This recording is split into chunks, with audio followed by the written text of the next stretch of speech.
I think about that day, I think about what we did together, and that makes me really proud, even despite the losses that we had. And I've thought about it a lot over the years, that I think about the guys that we did lose, and I know that what they did helped bring me and a lot of other guys home. Once I heard the OP was what was hit, the first thing I thought of was Ryan. I knew that if there was going to be one person left up there to hold that position, he would be one of the few in the world that could do it. With the amount of RPGs, hand grenades, machine gun fire that we were receiving, it seemed like there was no lull in the firefight. It was frustrating for a little while because it felt like they always had fire superiority over us, and then we started turning the tide of that. But I could look back and see the amount of fire that the OP was taking. It was just a huge dust cloud and explosion after explosion after explosion, and you knew that nothing good was happening up there. I think back on it, and I'm in awe of the things other guys did. At the time, it's hard to see, like, how are we going to come out of this, that everybody just focused on doing their jobs and did them without having to be told, did them to the best of their ability, that it just became very focused. Because I even remember looking at, like, Jason Bogar when he was going to go to put the tourniquet on me, and he's returning fire and he stops, he treats me. There was just this overwhelming sense of duty to each other that superseded, I guess, any sort of interest in self-preservation. Those guys fought to the death. I mean, 9 of them did. 48 Americans, along with their Afghan partners, were manning their small base deep in a valley when they were attacked by some 200 insurgents. And those insurgents seemed determined to overrun an even smaller post just outside the base, an elevated patch of boulders and sandbags defended by just 9 American soldiers.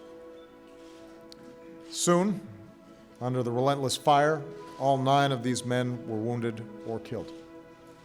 Insurgents broke through the wire, and that little post was on the verge of falling, giving the enemy a perch from which to devastate the base below.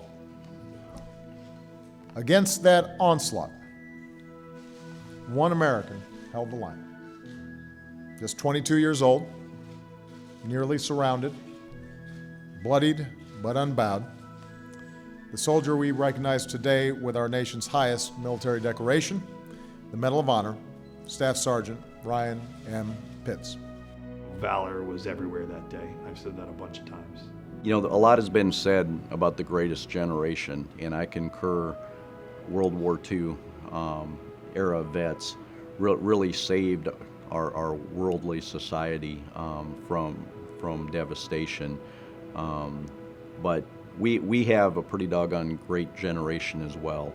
When you have somebody like Ryan that is as inclusive as he is absolutely adamant about this award is not about a platoon or a company, battalion, brigade, but about all those that supported the battle, the aviators, the medics, the communicators, the higher headquarters, and everybody that came behind us. It's connects more people to the battle and to the services. Whenever I think of that day, I think about us, what we did. It's never me. It's never even just one guy. There's probably 50 stories of incredible things guys did. Probably the biggest disappointment to me is that I don't know all of it, and I didn't get to see more of it. I think one of the biggest things about Wanat that Ryan has been recognized for is for what he did for us by staying at the OP. You always want to protect your brothers in combat. You love them very much. You always want to do that, but it's not an obligation. So he didn't have to stay there, but being the type of person that Ryan is, I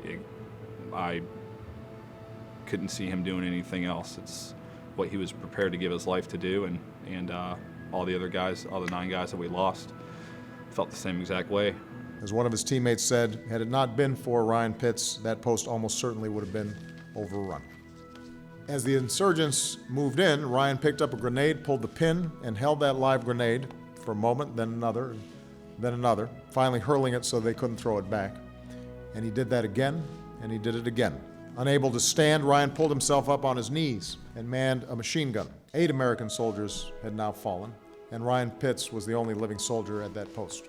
One insurgent was now right on top of the post shooting down until another team of Americans showed up and drove him back. Even with reinforcements, the battle was not over. Another wave of rocket-propelled grenades slammed into the post. 9 Americans were now gone, and still the fighting raged. Ryan worked the radio, helping target the airstrikes that were hitting danger close, just yards away. And with those strikes, the tide of the battle began to turn. Eventually, the insurgents fell back. Ryan and his fellow soldiers had held their ground. When I found out what Ryan did, it didn't surprise me because that's just how he was. He was fearless, an epitome of one of the best NCOs I've ever had the privilege to serve with. He carried himself very well, and you always kind of knew that if Ryan was around that you were going to be okay, and that everything was going to work out for the best. Most of us are really good at jobs. I was good at my job. But you meet these other guys that are, they're born to do what they're doing. You meet these guys that are amazing warriors. It's in their blood and their genes. That's what Ryan was. That he had the warrior spirit in him, and you don't find that everywhere. He was born for that. He was born, and it's horrible to say, he was born to be on top of that OP. I looked around our company, our battalion, that there were incredible paratroopers everywhere. I could probably pick out tons of other guys in the unit that I think going through it that I know would have done the same thing. I mean, there were guys there that day that it was just being in that position at that time. It was just luck. And there were guys in every company, Able, Battle, Chosen, Destin, Fusion, HHC, that I looked up to that I thought were just amazing paratroopers. Guys that I also thought that I wasn't as good as they were. But I think what was special, I think this is always the case with any team, if you're around people that are better than you, then that just raises, your game. And I think that we did that collectively as a unit. I mean, there were guys doing incredible things all over the place.